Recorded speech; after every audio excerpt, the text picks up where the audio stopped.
todos. Meu nome é André Bonavita, sou professor da Universidade Federal do Rio de Janeiro.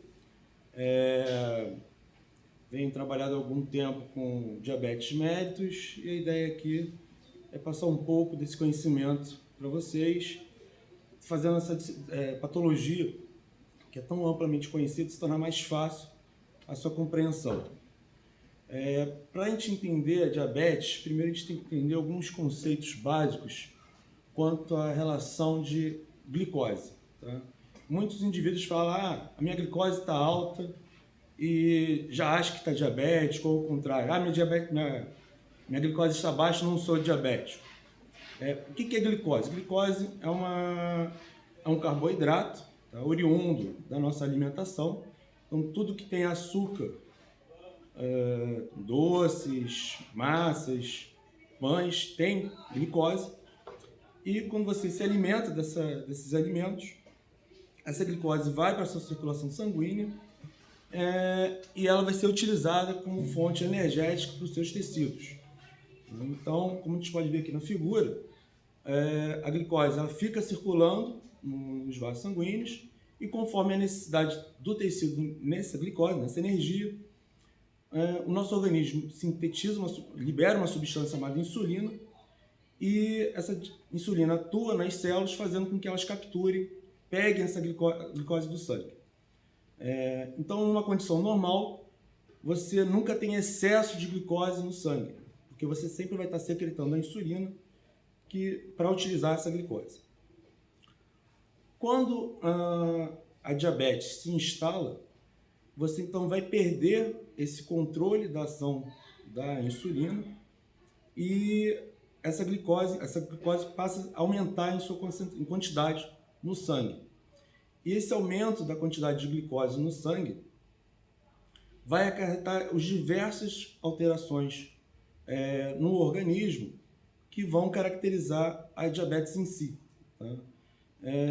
Várias disfunções, alterações de órgãos, como alteração de visão, alteração da função renal, alteração da sensibilidade do organismo, tá? Função cerebral, função de vasos e coração, todas elas vão estar comprometidas com esse aumento da glicose.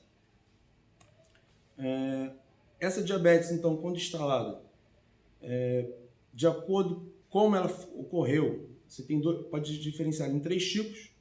Os tipos de diabetes vão estar de acordo com quando ela vai ocorrer no indivíduo.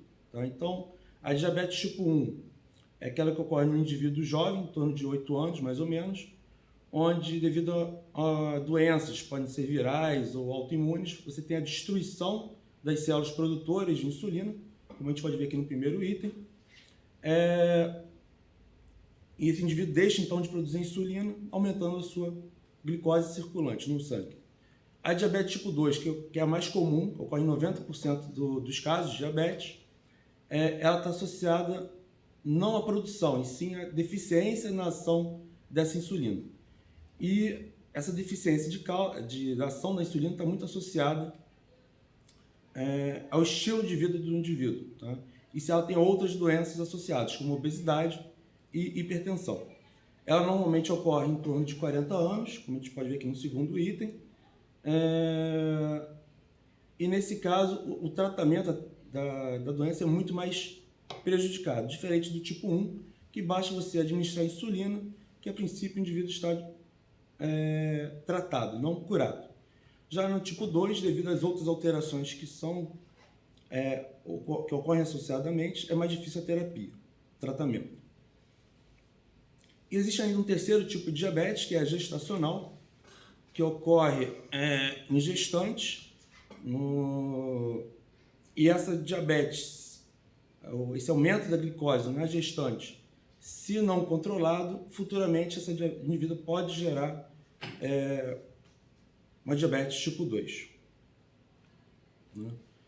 Com relação ao número de casos no Brasil, dados de 2011, como você pode ver aqui, temos em torno de 5.600.000 indivíduos com diabetes no Brasil. Tá? É um número bem significativo, quase 10% da população tendo essa doença, e dados também mostram que desse total de diabéticos, quase metade tem hipertensão também associada. Tá? Então, isso dificulta ainda mais o tratamento da doença. Com relação a internações, ao longo dos anos, a gente está sendo observado pelo SUS, né, e outras agências que regulam isso, onde a gente vê um aumento do número de internações de indivíduos com diabetes, aumentando também o gasto associado a essas internações. Em 2011, o gasto do governo foi de 87 milhões de reais só para tratar a diabetes. Tá? É um custo médio por indivíduo de 600 reais por internação. E apesar desse aumento do gasto no tratamento da diabetes, não há alteração do número de indivíduos que morrem associados à doença. Tá? Então, em 2010, morreram quase 30 indivíduos em cada 100 mil habitantes que tenham a doença. E como essa diabetes se desenvolve? O que acarreta essa diabetes? Então, aqui é uma figura que parece um pouco complexa, mas se você olhar com mais calma, é uma figura fácil, tá? Que mostra aqui a diabetes tipo 1. A diabetes tipo 1 está associada a uma destruição das células produtoras de insulina, são as células presentes no pâncreas, e ela ocorre de forma rápida e progressiva. Tá? Então, indivíduos que, na infância, em torno de 8 anos, que são acometidos por essa lesão de células pancreáticas, com 10 a 14 anos já tem a doença diabetes tipo 1 já instalada. Na tipo 2, você tem uma diminuição dessas células, da função dessas células produtoras de insulina, associada a uma diminuição da sensibilidade do organismo a essa insulina. Então,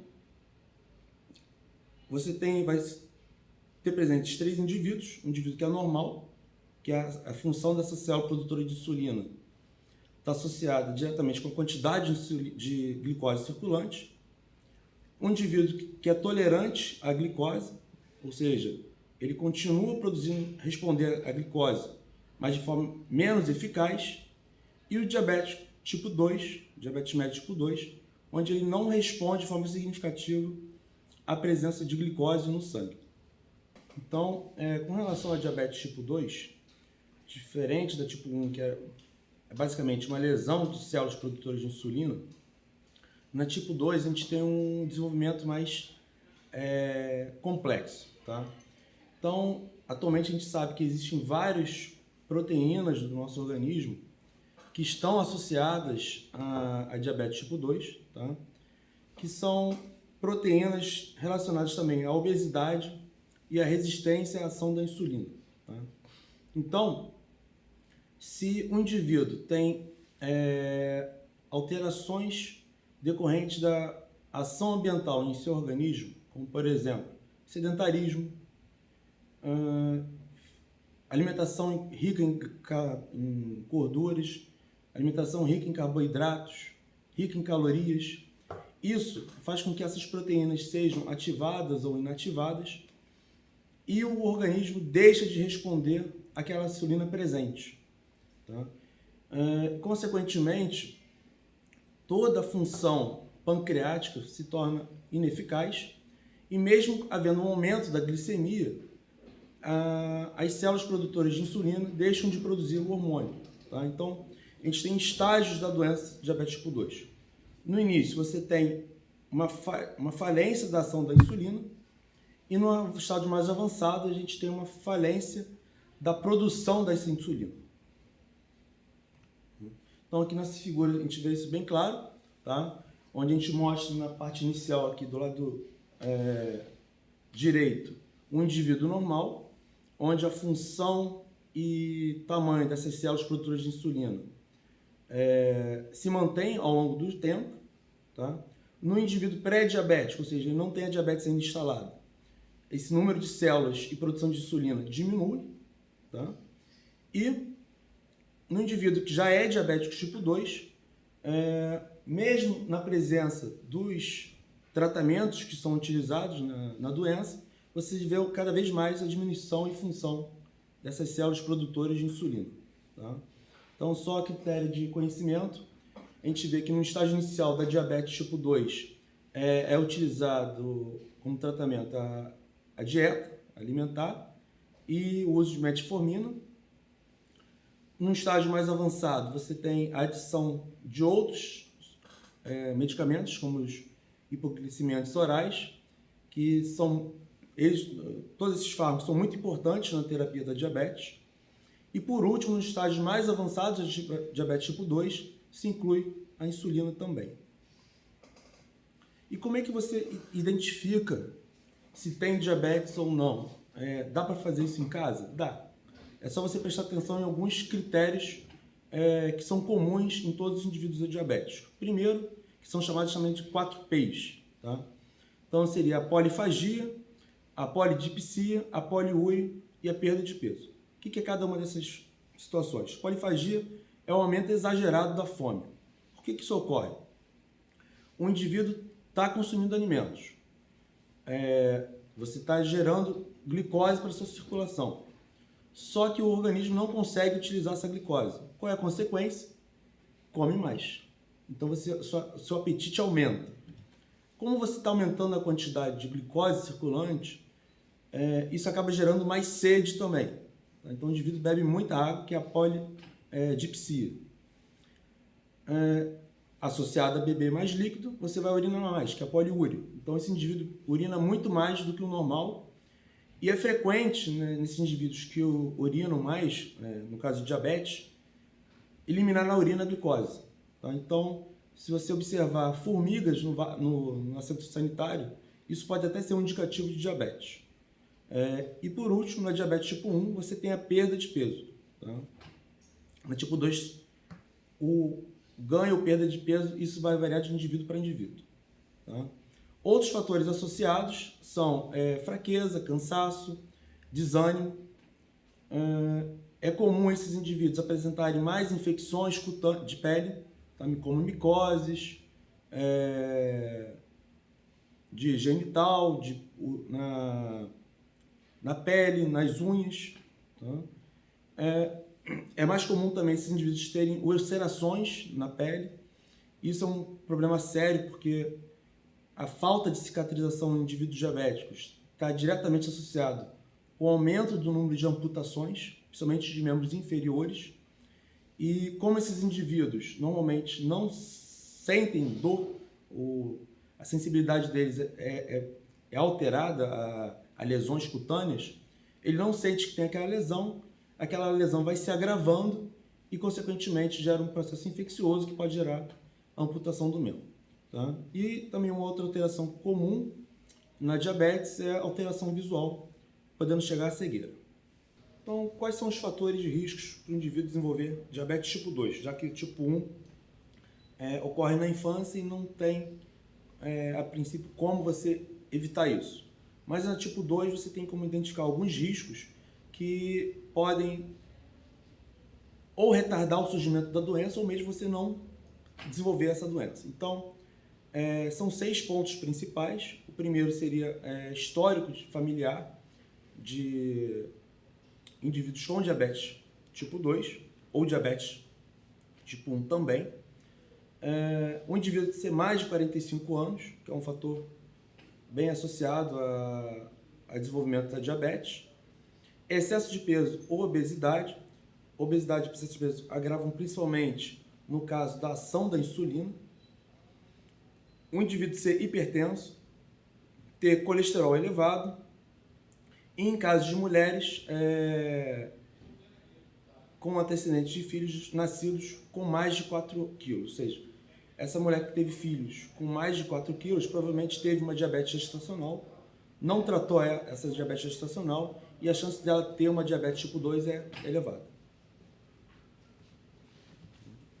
Como é que é feito o diagnóstico? Ou seja, se o indivíduo constatando alguma daquelas alterações que eu citei anteriormente, como aumento do apetite, aumento da sede, aumento das idas ao banheiro para urinar e perda ou ganho de peso, é aconselhado, então, ele buscar um médico para fazer o diagnóstico correto, tá? São 3 possíveis testes realizados. Um é observar a glicemia no jejum, o indivíduo fica de 8 a 12 horas sem se alimentar, geralmente à noite, e no dia seguinte, a partir de uma amostra do sangue, é dosada a quantidade de glicose ali presente. Existe também o teste de tolerância à glicose, onde também o indivíduo faz esse teste em jejum, é dada uma quantidade de glicose para esse indivíduo e após 2 horas é feita uma dosagem da quantidade de glicose. E a glicemia casual, onde é avaliada a quantidade de glicose no sangue em qualquer período do dia, sem a necessidade de haver jejum. Como a gente pode ver no gráfico abaixo, o indivíduo normal, que durante o teste de tolerância à glicose, após a ingestão de glicose, ele tem um aumento da quantidade de glicose que posteriormente diminui. Já o indivíduo que é diabético, após a ingestão de glicose, a quantidade de glicose no sangue aumenta muito, significativamente, e ela demora mais tempo, ou mesmo não diminui essa quantidade, perdurando aí por um longo período. E com base nos dados que são achados de glicose no sangue, a gente pode diagnosticar o grau de a diabetes ou não. Então, aqui como vocês podem ver, os valores de glicemia após jejum, tá? Um indivíduo normal tem valores de é considerado normal, valores até 99 mg de glicose no sangue. Um pré-diabético é aquele que varia de 100 a 125 mg. E um indivíduo diabético é aquele que tem valores maior ou igual a 126 mg por decilitro de sangue. Tá? Esse valor, na verdade, de glicemia acima de 126 tem que ser corroborado com outros exames clínicos e sintomatologia, como aqueles que eu citei previamente. Era isso que eu tinha para falar para vocês. Espero que, para vocês como agentes comunitários de saúde, isso tenha sido útil e que vocês desempenhem um papel junto à comunidade, mostrando a importância dessa doença e que possam auxiliar, principalmente na identificação de indivíduos que possam ter essa doença e que tenham um tratamento correto da forma mais rápida possível para evitar os comprometimentos associados à diabetes. Obrigado pela atenção.